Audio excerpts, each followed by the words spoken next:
I mean, James Hunt, Emerson Fittipaldi, Jackie Stewart. Don't forget Mike Joy is also here. This is our annual reunion in the pit lane. Mike, microphone for helmet. This is your big moment, but you're facing the wrong way on the grid. Well, you know, we're sliding the front and then we're sliding the back. I can drive the push out of it, but I can't get the loose out of it. Maybe I should come to you for lessons. He gives us the same excuse every year, but you know what? He's mighty handy behind one of these. When it's a gear stick, he's pretty good, but let's just say he's got his work cut out heading in that direction, guys. I was talking to Mike about the car earlier in the weekend, and he said, yeah, boy, it's sliding all over the place, but that's half the fun. And of course, he's pointed in that direction along with the rest of the field because they go down to the end of the pit wall, turn around, and then come down the pit lane.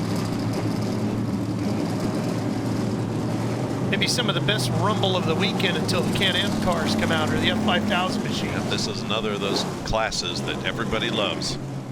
Where the livery on the 48 was right out of the 70s, wasn't it? Speaking of iconic. Mustangs, especially Boss 302s. A very special Pontiac Tempest / GTO, Chevy Camaros, a couple of AMC Javelins out there, Dodge Challengers, Trans Am cars. the entire collection. You know, Bob, there's a lot. We talked about the companies that are working on the Datsuns and the Nissans, getting them race prepped. Trans Am cars, same thing, and Mike Joy found one of the top machine companies working on Trans Am machinery. We're at Impeccable Inc. in Northern California, where many of the historic Trans Am cars are built, restored, and maintained, or should I say rebuilt. This is Chad Raynal. He runs this business and he races his own historic Trans Am Camaro and does really well with it. Now, these cars are now 50 years old.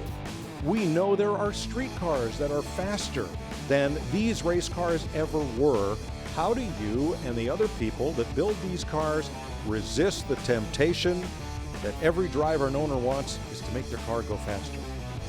Well, it's a whole bunch of people with a like mindset. People like Tom McIntyre and Ken Epsman that have kind of, well, forced it into us and forced it into some. Some of us love it because we like to see the cars the way they were. So if you always want to see the cars the way they were and you actually want to see them perform the way they did, the only way to do that is to try to keep everything in line. If you don't, and you don't come up with the standard, and the standard is basically ran it the way that they ran it. Our rule book is the original rule book, and if it ran it in the day, you can run it on these cars. Well, that must take an awful lot of research and talking with the original drivers and owners and obtaining piles of blueprints and other specifications and stories. Yeah, then that's probably the most fun part of it. Honestly, I think that doing the research is more fun than doing the actual work on the cars, and it's sometimes even more fun than the driving because you're getting to talk to the people that actually made the history. We're just trying to preserve it and show people the way it was. Those are the people that actually made the history. So some of these cars were rare to begin with. What's going to happen when there are no more Pontiac crankshafts, Dodge cylinder heads, or Javelin grills? Well, crankshafts we'll make if we have to. But cylinder heads, we need to find something. I mean, or we'll even have to make them if we have to. But thankfully, there's enough people out there that have kept most of these parts that we have to Band-Aid them if we do every once in a while. But sometimes that Band-Aid will last 2 years, and then you have to fix it again. And thankfully, there are younger fellows coming into this hobby, like Chad, that are going to keep this flame brightly lit for a long, long time. Yep, that would be the definition of passion. Not only to drive these cars or to come out and watch them race, but to maintain them with such loving care. Here's a look at the starting order in race 6A, Trans Am cars from 66 to 72.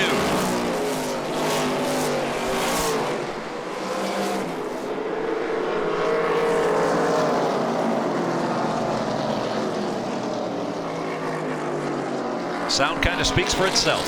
Sure does.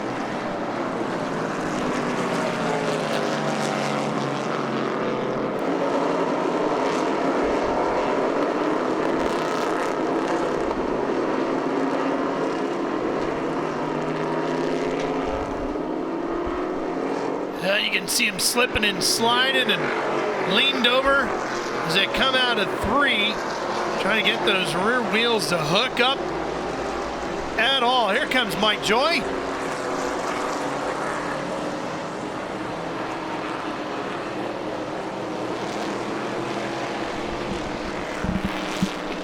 We're just rattling the windows on our broadcast booth as they come by us here, just at the exit of turn 4.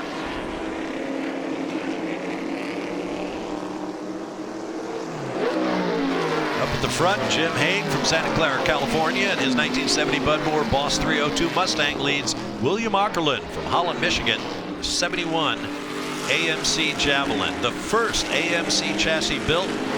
Raced in the 24 Hours of Daytona in 1970 by legends Mark Donohue and Peter Revson. Get this, as a shakedown for the Trans Am season. We'll go round and round for 24 hours against the best in the world.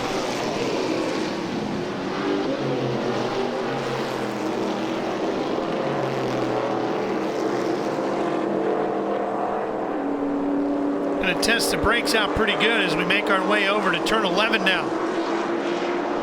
Slowest corner on the circuit.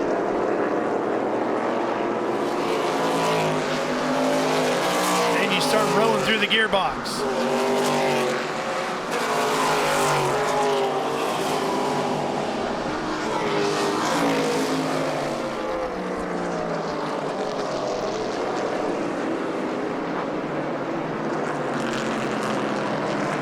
Our buddy Mike out there in 19th place. That's a big pickup of 4 spots. Whoa, hang on there. Bob Ockerlund, or Bill Ockerlund, I should say, out of Holland, Michigan, and then 1971 Javelin, number 6. Jim Haig out of Santa Clara, California, and one of Bud Moore's Trans Am's, Mustang Boss 302. Peter Gray wheeled that car back in 1971. Bud Moore had only the best when it came to drivers. Revson, George Fulmer.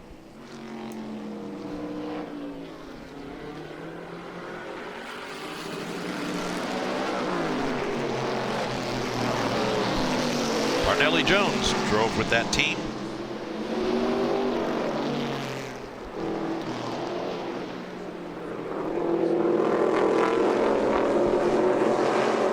A true factory war in the heyday of the Trans Am.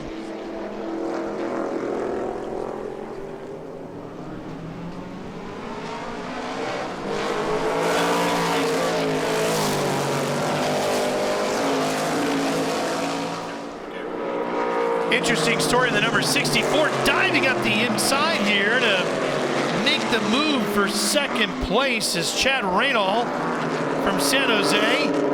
His 1969 Chevy Camaro Z28. It's got a long history of racing and historic racing as well. But what's really interesting about that car, for a Sweet 16 gift, the original owner bought the car and gave it to his daughter.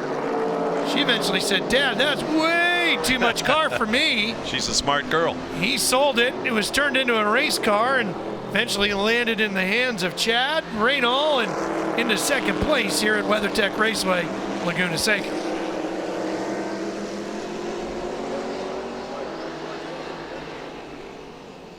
Look at the front end of that Javelin.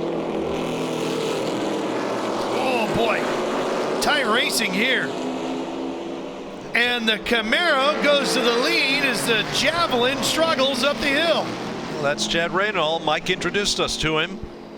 If there's anybody who's going to know the secrets of making one of these Trans Am cars hustle, it's Chad. Great battle up front. Raynal. Haig. Woo! Oh. That drift can be a lot of fun as long as you can catch it, gather it back up. There goes Haig down the inside for the lead once again. Ockerlund in the red, white, and blue Javelin, still right there in third.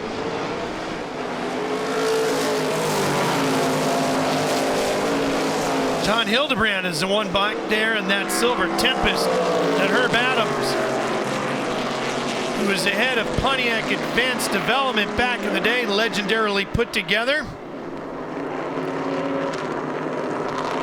Was his wife's grocery getter back in 1964, morphed into quite a race car.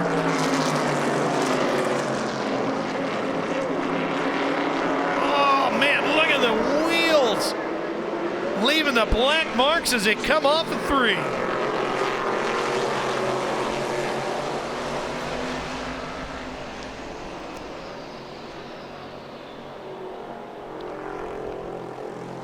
Haig to the point.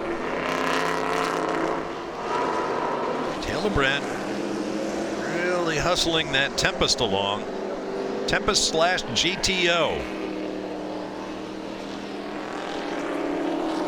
We talk about those Bud Moore Mustangs. Of course, Bud was a legend himself. A decorated World War II hero.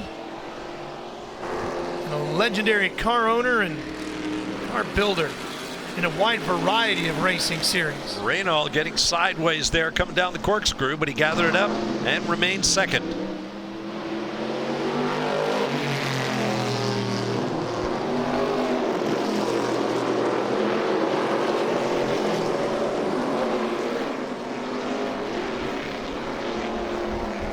Oh, good battle there between a pair of Mustangs going into that final corner, and they'll swap positions. Somebody was coming up fast on the inside into turn 11 as Reynolds retakes the lead down into the Andretti hairpin.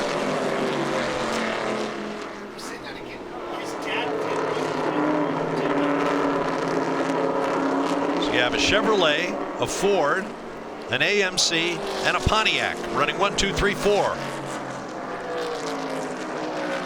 As the story goes with Chad Reynolds with that Z28, the yellow with the black hood, he was hesitant to buy the car. He was thinking about buying a house at that time of his life, and his dad talked him into it. I like the way that father thinks. That's a good guide for parenting. That's probably more valuable than some houses these days, right? The return on investment might be pretty good. Yep. I love the story of that Pontiac Tempest for Hildebrand. The car that would become the legendary Pontiac GTO. There goes Haig back to the lead, past Reynolds. These guys are having fun. So he'll be the last man standing, and there's one more pass to make.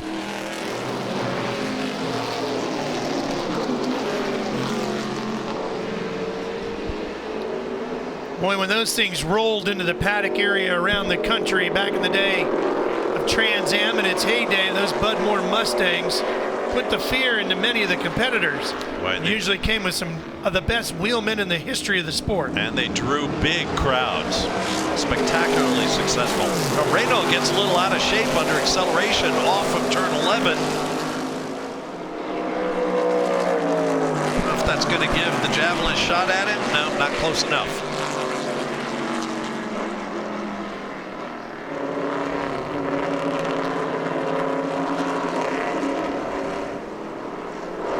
A little over 9 minutes remaining in the race. Plenty of passing to come, I'm sure. All those race vehicles coming out of Bud's shops down in South Carolina. Mustangs and the NASCAR machinery as well. Speaking of legendary cars, Sam Posey made this one very famous. That's right, Dodge Challenger. Factory racing effort.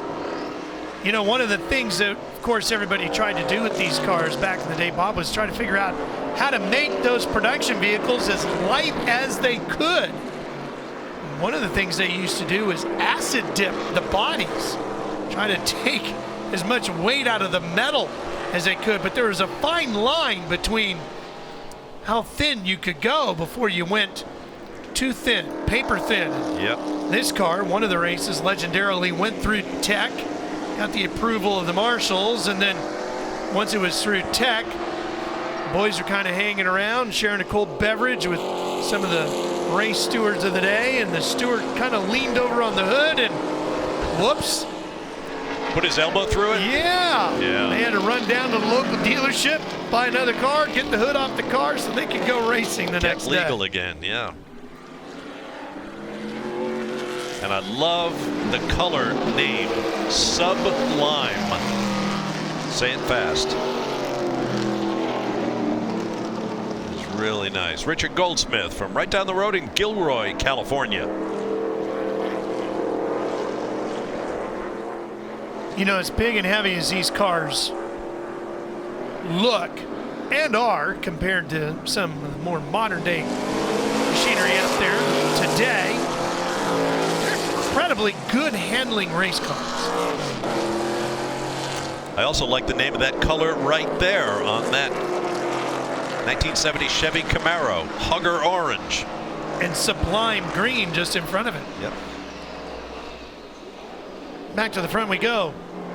You talked about, let's say, creative car prep, acid dipping. I think that was actually an idea first dreamed up by Roger Penske and Mark Donohue. Of course, Penske then turned to AMC to run a Challenger like that number 6 in the hands of William Aukerland. One of the tricks they did was to put Porsche 917 style brakes on the car with the part numbers from the Javelin. So in case anybody checked, yep, says right here in the parts book, it's an AMC part. Love the creativity of the race teams, these earlier eras and things they would come up with. Now the creativity is more with the computer, isn't it?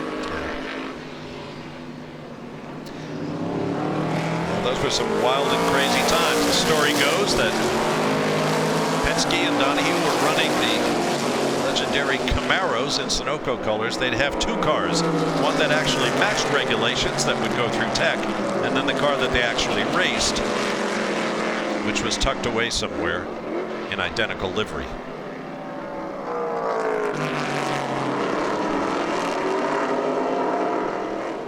These are not cheap cars either to buy if you're thinking of finding a way to get into vintage car racing.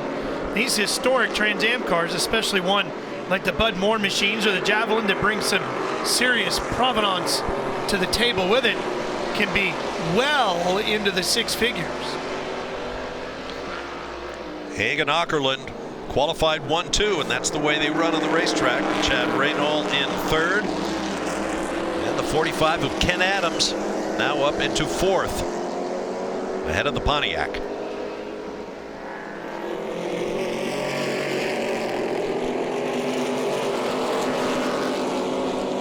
Sun beginning to get a little low in the sky. It will set down behind the Andretti hairpin.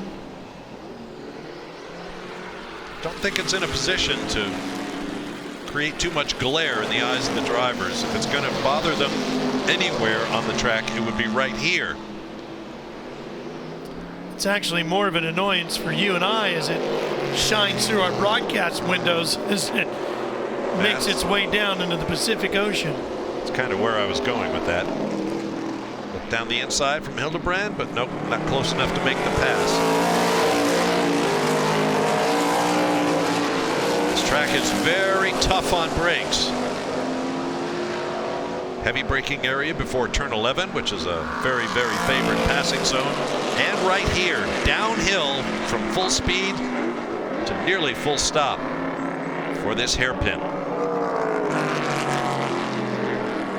And right back on the gas. Tap of the brakes as you see the tail lights flare for turn 3. And oh, Reynolds again. I don't know if his tires have gone away or what, but that Camaro just wants to do a loop-de-loop. And the same goes for Haig in the Bud Moore orange Mustang. There's Mike in his number 11, shown in 21st.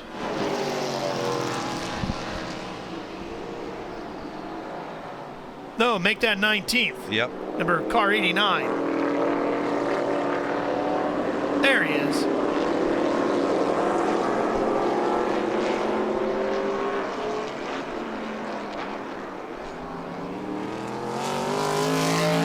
Nice to have Mike's son Scott on the broadcast team this year. Scott begins his career behind the microphone, keeping that portion of the Joy legacy alive.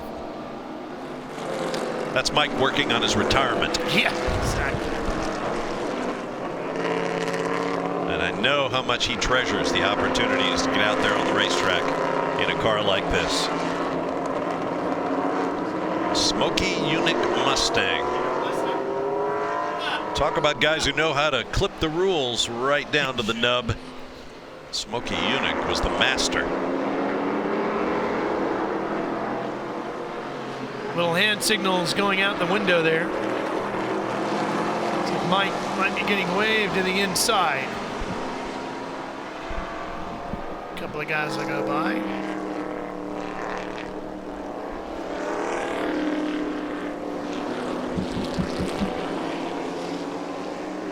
We talked about those pre-war cars and how that gang all travels together. Very same thing with the Trans Am contingent.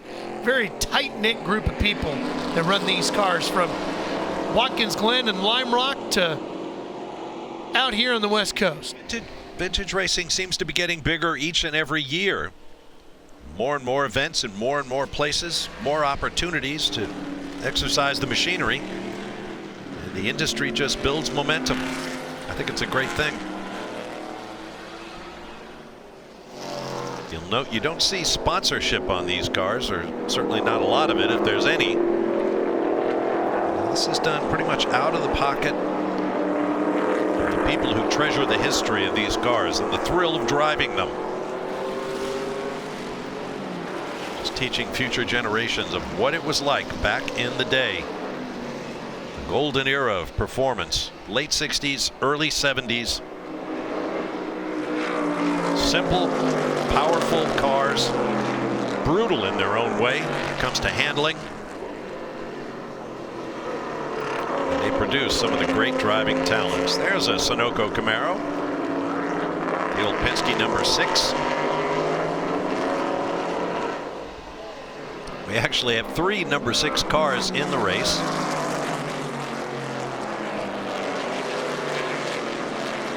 That was Tom McIntyre in that Chevy Camaro Z28, which was the 68 Trans Am season champion.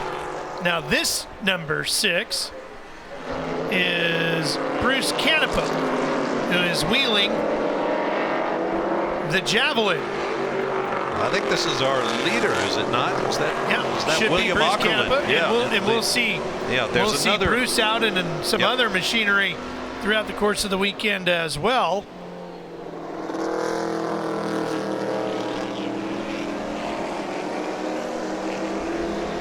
This was the first chassis that AMC built and raced in the 1970 24 Hours of Daytona. Mark Donahue, Peter Revson. It's work behind the wheel in this car.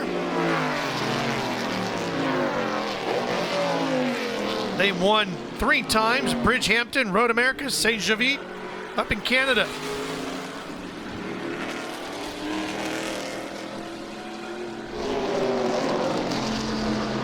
Of course, it was Penske Racing that built these Javelins.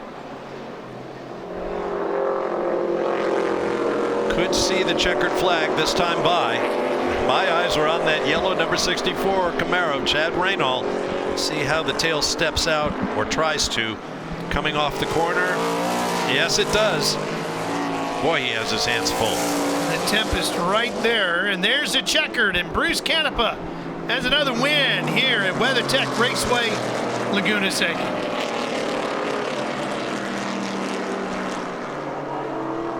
And there's Mike.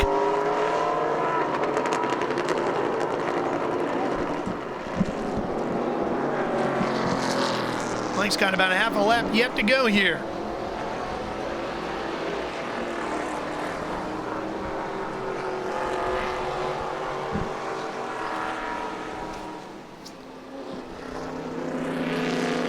Car that Mike is wheeling here today was built and raced by Jim Whelan in A sedan and Trans Am. Ran in 66 and 67. That's why you see the AS on the side of the car for A sedan. I think you were right, Ralph, and I apologize. I was misidentifying Bruce Canepa in the number 6 AMC Javelin.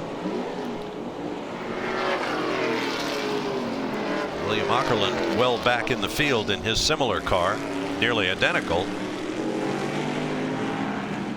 I believe that was Bruce up front. And this, we are fairly certain, is our colleague Mike Joy.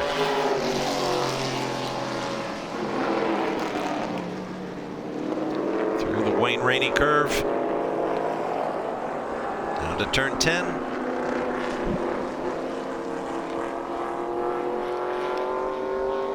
Thinking about maybe trying to get another spot here on the outside, going I into think he 11. is. Take a nice wide corner, and I think he'll win the drag race. Let's see if the little ace sedan can get there first. No, boy, he had a great So shot close. coming off the corner. And now Mike's got the big problem of going to dinner with Scott later, who's going to tell him all about how he botched it coming off the corner, and Mike's going to have to try to convince him that he really thought he had it made. Should make for some great bench racing at dinner, shouldn't it? Yep, just out horsepowered. Another break coming up, and we'll be back on the other side.